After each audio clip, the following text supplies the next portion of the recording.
जी हाँ, नमस्कार। वंदे मातरम साथियों, इस समय की सबसे बड़ी खबर, जहां पर आपको बता दें कि कोलार सीट पर 15 बार कांग्रेस तो सिर्फ एक बार बीजेपी को मिली थी जीत। जहां पर आपको बता दें कि साथियों, कोलार जो सीट है वो कह सकते हैं कि कर्नाटक की महत्वपूर्ण सीटों में से एक सीट है और जहां पर लोकसभा क्षेत्र से अनुसूचित जाति के लिए आरक्षित है। आपको बता दें साथियों कि कह सकते हैं कि कोलार लोकसभा सीट पर पहली बार 2019 के लोकसभा चुनाव में बीजेपी ने जीत दर्ज की थी और अब इस बार लोकसभा चुनाव में क्या बीजेपी को जीत का सिलसिला आगे बढ़ पाएगा या फिर फिलहाल जनता तय करेगी।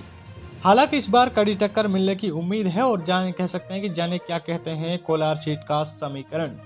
आपको बता दें कि जो कर्नाटक की महत्वपूर्ण सीटों में से एक है और जहां पर कोलार लोकसभा क्षेत्र से अनुसूचित जाति के लिए आरक्षित है और इसी सीट पर पहली बार 1952 में चुनाव हुए थे।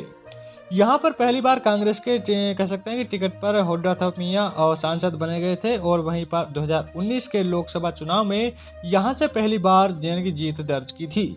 इसी सीट पर सबसे ज्यादा कांग्रेस ने 15 बार जीत दर्ज की है और वहीं पर कह सकते हैं कि एक बार भारतीय जनता पार्टी और एक बार भाजपा ने जीत दर्ज की है। साथियों, आपको बता दें कि कोलार जिला भारत के पुराना शहरों में से एक है और जहां पर इसी जगह के निर्माण में चोला और पल्लवे के शासकों का योगदान रहा है। इतिहास के मुताबिक मध्यकाल में यह विजयनगर के शासकों के अधीन रहा है और कोलार के पर्यटक स्थल हैं और यहाँ पर हैदर अली के पिता का मकबरा कोलार की पुरानी इमारतों में से एक है। जहाँ पर आपको बता दें कि कोलार को सीट पर पहली बार 1952 में चुनाव हुआ था और यहाँ से कांग्रेस के होड्डाथापिया सांसद चुने गए थे और इसी के बाद उन्होंने 1957 और 1962 में जीत दर्ज की थी और लगातार तीसरी बार सांसद बने थे और इसी के बाद 1968, 1971, 1977 और साथ ही में 1980 में कांग्रेस के जीवाई कृष्ण ने लगातार 4 बार जीत हासिल की। और कह सकते हैं कि वहीं पर 1984 में जनता पार्टी ने यानी कि कह सकते हैं जनता पार्टी ने यहाँ पर बाजी मारी और वी वेंकटेश सांसद बनकर लोकसभा पहुंचे थे।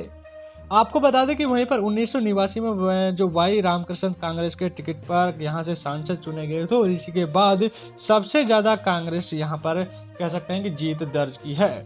आपका क्या राय है इस वीडियो के बारे में, हमें कमेंट बॉक्स में जरूर बताएं और साथ ही में वीडियो को लाइक और चैनल को सब्सक्राइब जरूर करें जिससे कि आपको हर महत्वपूर्ण खबरें मिलती रहेगी। धन्यवाद।